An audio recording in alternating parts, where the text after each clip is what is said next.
What is going on, everyone? Badger here. Should like and sub, and let's get into this. Rings of Power has pretty much ruined, I tell you, Lord of the Rings on television, at least for most people, even if I think just naturally they sort of separate it in their mind from the Lord of the Rings movies, which is why it was such a big deal when Peter Jackson and Andy Serkis and all of their team were coming back for new, Hunt for Gollum movies. And we also heard about this War of the Rohirrim, rather, that this anime coming out, because everyone likes anime, and there's no danger of that being circumvented by localizers.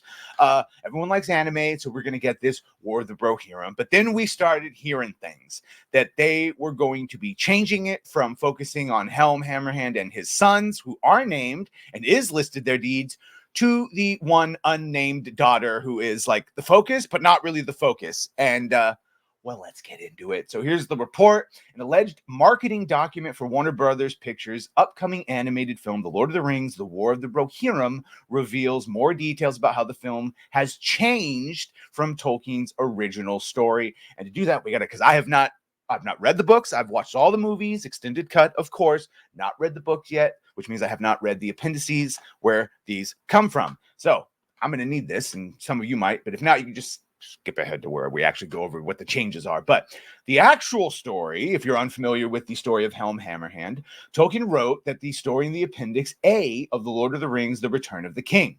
Okay, so the third book, the end. It begins with a confrontation between Helm Hammerhand and a rival lord named Freka. Freka asks for Helm's daughter in marriage to his son Wolf. Hammerhand rejects it and calls him fat. As you do. I don't want a fat boy marrying my daughter. Freka responds saying, "Old kings that refuse a proffered staff may fall on their knees." The two then participate in a king's council. However, after it is concluded that Hammerhand confronts Freka, rebukes him for his words of rebellion, and kills him with a single punch. Shout out. Then declares Freka's son Wolf and his men enemies of the king.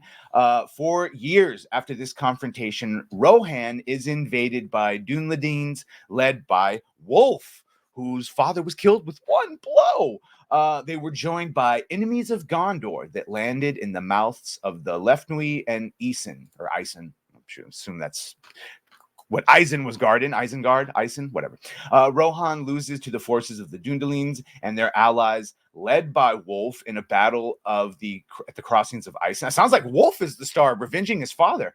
After being defeated, Helm Hammerhand flees to the safety of the Hornburg, where the invading forces set up a siege. The invading forces are split, with Wolf leading a portion of the army to Edoras to take the city. So far, I'm not seeing any daughters being you noticing something?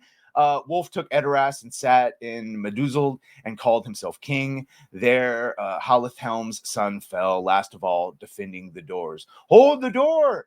Meanwhile, at the Hornburg, a long winter sets in, and Rohan is covered in snow for 5 months.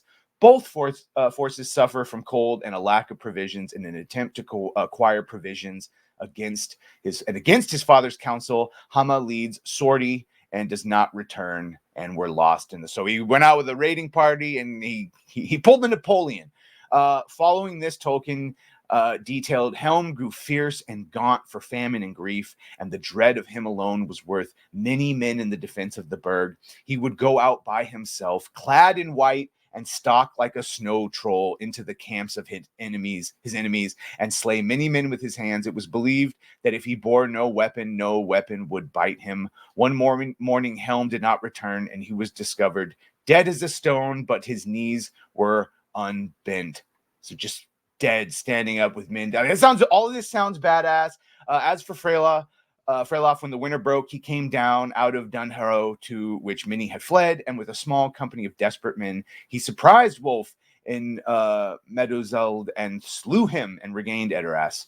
Aid from Gondor would eventually arrive, and he would drive out the Dunladines from the rest of Rohan. So, did you notice a female daughter in any of that? Good, neither did I.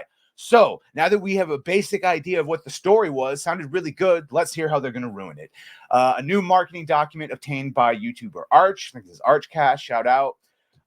Okay, so according to the document, Hera, the unnamed daughter in Tolkien's story, is, of course, going to be the main protagonist. The document states, finding herself in an increasingly desperate situation, Hera, the daughter of Helm, must summon the will to lead the resistance against a deadly enemy intent on their total destruction. It adds, this all-new standalone cinematic adventure forges the legend of Hera, the rebellious daughter of Helm Hammerhand. She answers the call to protect her. The call! It wasn't even her. Okay.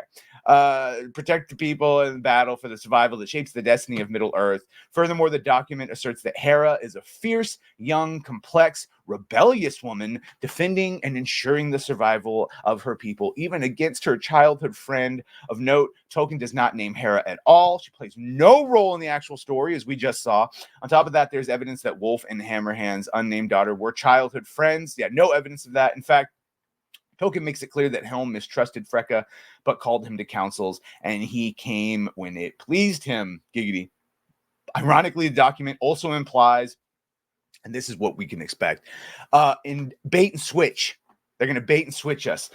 Details that it wants to entice viewers into the film by reinforcing connections between the world that the Lord of the Rings fans know and love, familiar characters, Helm, Eowyn, and I've called it earlier that Eowyn would be used to sell this film. Beautiful settings, Tolkien Easter eggs, and key jangling. And a continued tradition of quality filmmaking at its finest. Furthermore, and then this is, I don't even think this is speculation, but fine. Furthermore, Arch speculates that the document also implies it might use director Kinji Kamiyama as a shield. And this is what they do. The document notes, reinforce the legitimacy in the anime world by leading into director Kinji Kamiyama as an authority in the genre. Arch commented, Amazon, you are suggesting using this man as a big fat shield in order to waylay criticism, or perhaps even make people like me think, well, the director's okay. I'm sure nothing bad can happen. And we've seen with Sam Raimi in Multiverse of Madness that a good director does not a good movie make if it's shit writing. So, and again, this is all on top of one of the original producers, Philip Boynes, talking about in the appendices where the story is drawn from. We get these quite interesting drawn male characters. And then we get this young female character who's never named. And that was really interesting to me. And that's when you find out that they built this entire thing over just an unnamed chick with no actual deeds or anything like that. It was all to everyone else. And now she's going to be the star, as you do. Again, Eowyn will be, and apparently Eowyn is the one that's going to introduce it, saying, oh, you've never heard of her. Don't worry, it's not in any written history. It just seems more par for the course. It just seems more bait and switching, taking something that was beloved and is already, on rocky grounds right now with Rings of Power and other things. And then just, so this will all come down to how well they execute it. You will either make Lord of the Rings fans happy that you added something, but more likely you'll piss them off because you changed and you put something that Tolkien didn't put in there. And boy, we need to keep teaching you this lesson. Anyway, make sure to like, share, and sub. If you have done that, thank you. If you're going to do that, thank you. And well, bye.